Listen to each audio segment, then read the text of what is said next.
ఆంధ్రప్రదేశ్ రాష్ట్రంలో సుమారు 1124 సాంఘిక సంక్షేమ హాస్టళ్లు ఉన్నాయి.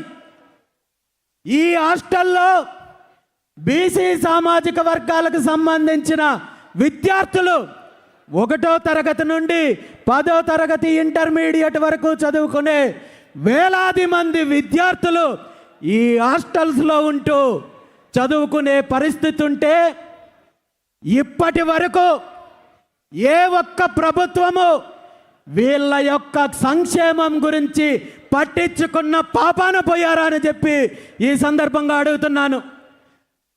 ఆంధ్రప్రదేశ్ రాష్ట్రంలో ఉన్న 1124 బీసీ హాస్టల్స్కు కనీసం ఒక్క హాస్టల్ కూడా సొంత భవనం లేదంటే వీళ్ళకున్న చిత్తశుద్ధి ఏంటో మనం అర్థం చేసుకోవాలి.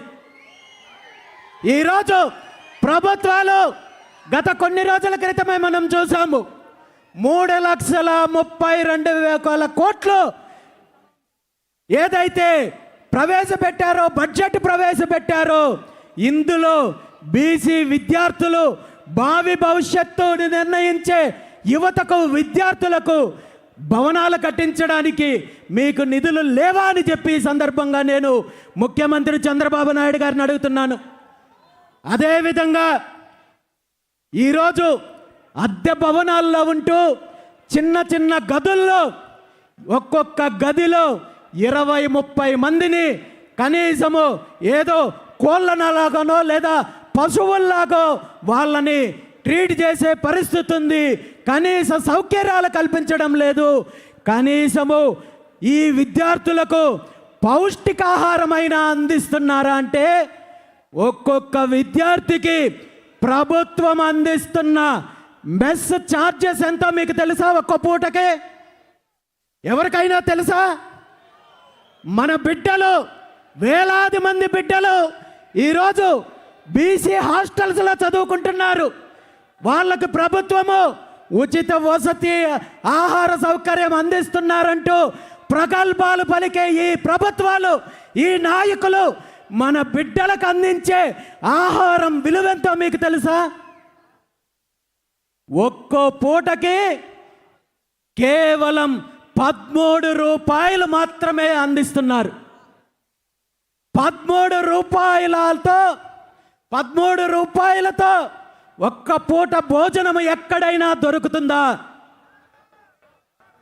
ఈ 13 రూపాయల భోజనంలో కూడా కాంట్రాక్టర్ కమిషను, అధికారుల కమిషను, నాయకుల కమిషను ఇవన్నీ పోగా మన విద్యార్థులకు ఎంత మోతాదులో ఆహారాన్ని అందిస్తున్నారో, వాళ్ళకు పౌష్టికాహారం అందుతుందో అలాంటి ఆహారం తీసుకొని వాళ్ళ ఎదుగుదల ఎలా ఉంటుంది, వాళ్ళ మేధాశక్తి ఏ విధంగా ఎదుగుతుందో మనందరం కూడా గుర్తించాలి.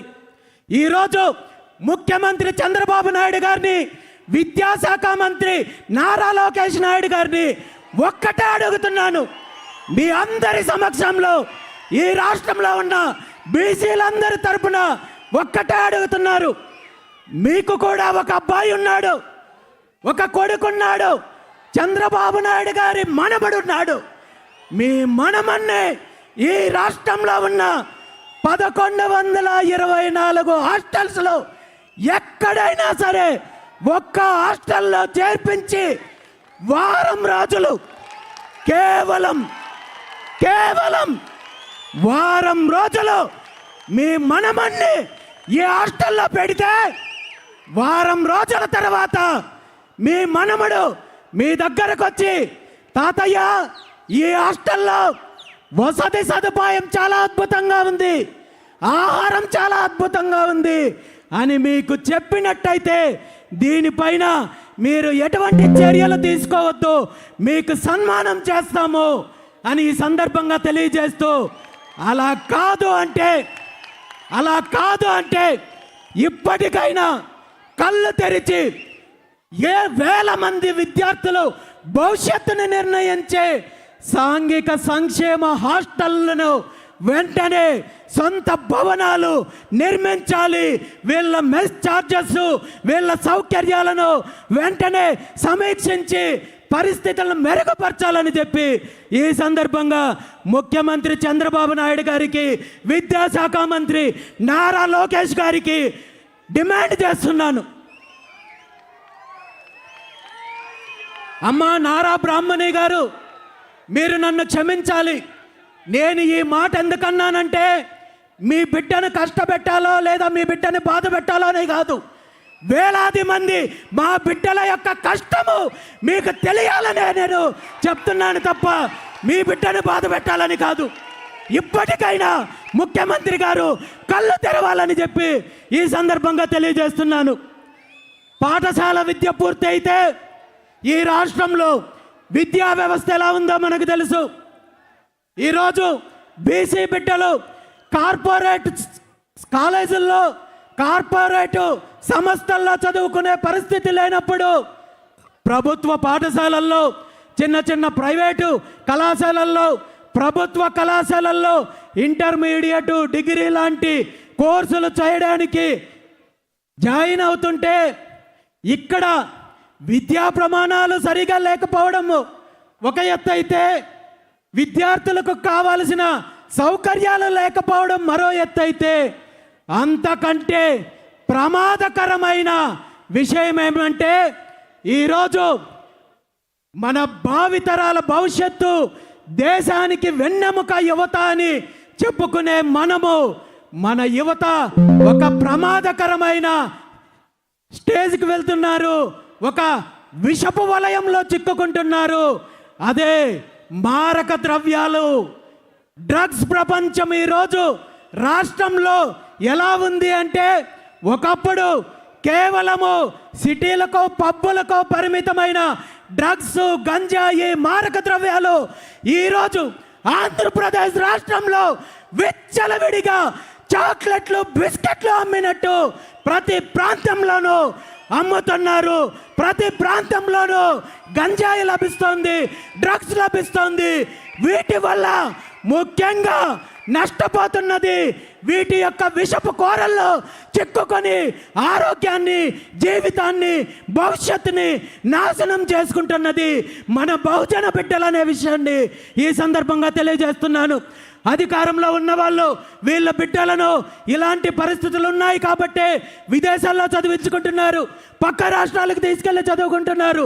కానీ మనం మాత్రము మన బిడ్డలను అవకాశం ఉన్నంత వరకు స్థానికంగా చదివించాలి, చిన్న చిన్న కాలేజీల్లో చదివించుకోవాలని ఆర్థిక స్తోమత లేక, కుటుంబ పరిస్థితులు బాగలేక లక్షలాది మంది విద్యార్థులు ఈరోజు చిన్న చిన్న కాలేజీల్లో చదువుకుంటుంటే, ఈ కాలేజీల్లో, హాస్టల్స్లో, స్కూల్స్లో గంజాయి, మత్తు పదార్థాలు యథేచ్ఛగా ఈరోజు దేశంలో ఎక్కడా లేని విధంగా ఆంధ్రప్రదేశ్లో ఈ విష సంస్కృతి ఉంది అనేది స్పష్టంగా ఈరోజు ప్రభుత్వానికి తెలుసు, అధికారులకు తెలుసు. అయినప్పటికీ కూడా వీళ్ళ స్వార్థ రాజకీయాల కోసం, వీళ్ళు ఒక కుట్ర పన్ని, వీళ్ళ అవినీతి కోసం, వీళ్ళ యొక్క దోపిడీ కోసం, ధనార్జన కోసం మన పిల్లల భవిష్యత్తుని, వీళ్ళ ఆరోగ్యాన్ని పణంగా పెడుతున్నారనే విషయాన్ని ఈరోజు రాష్ట్రంలో ఉన్న విద్యార్థులందరికీ తెలియజేస్తున్నాను. ముఖ్యంగా విద్యార్థుల యొక్క తల్లిదండ్రులకు ఈ సందర్భంగా నేను ఒక్కటే విన్నవించుకుంటున్నాను. మీరు ఉద్యోగాల్లో ఉండొచ్చు, వ్యాపారాల్లో ఉండొచ్చు, కానీ మీ పిల్లల యొక్క పరిస్థితిని ఒక్కసారి గమనించండి అని చెప్పి ఈ సందర్భంగా రాష్ట్రంలో ఉన్న విద్యార్థుల యొక్క తల్లిదండ్రులందరినీ కోరుకుంటున్నాను. ఎందుకంటే ఈరోజు మారక ద్రవ్యాలు, డ్రగ్స్, అదేవిధంగా గంజాయి, మత్తుకి బానిసలయ్యి పూర్తిగా ఆరోగ్యాన్ని చెడగొట్టుకుంటున్నారు. నిజంగా మీ పిల్లలు గంజాయి తీసుకున్నారో లేదో, డ్రగ్స్ తీసుకున్నారో లేదో, దాని స్మెల్ కానీ మరొక్కటి కానీ లేకుండా ఈరోజు వీళ్ళు అలాంటి పదార్థాలను నేరుగా నికోటిన్ లాంటి పదార్థాలు ఊపిరితిత్తులకు వెళ్ళే విధంగా అలాంటి మత్తు పదార్థాలను అందిస్తున్నారు.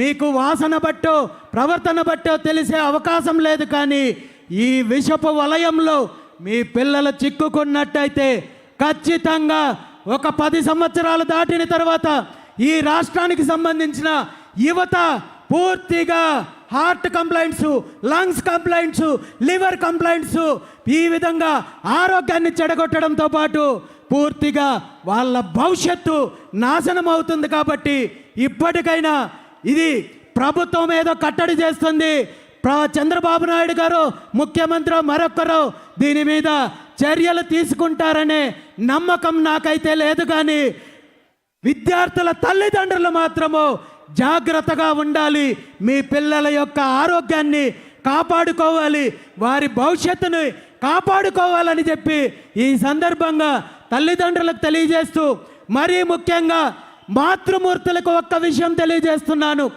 మామూలుగా పిల్లలంటే కేవలము ఆడబిడ్డల సంరక్షణ, వాళ్ళ రక్షణ మీదున్న శ్రద్ధ మగ పిల్లల పైన పెట్టాల్సిన పని లేదు అనే ఆలోచన ఉంటుంది.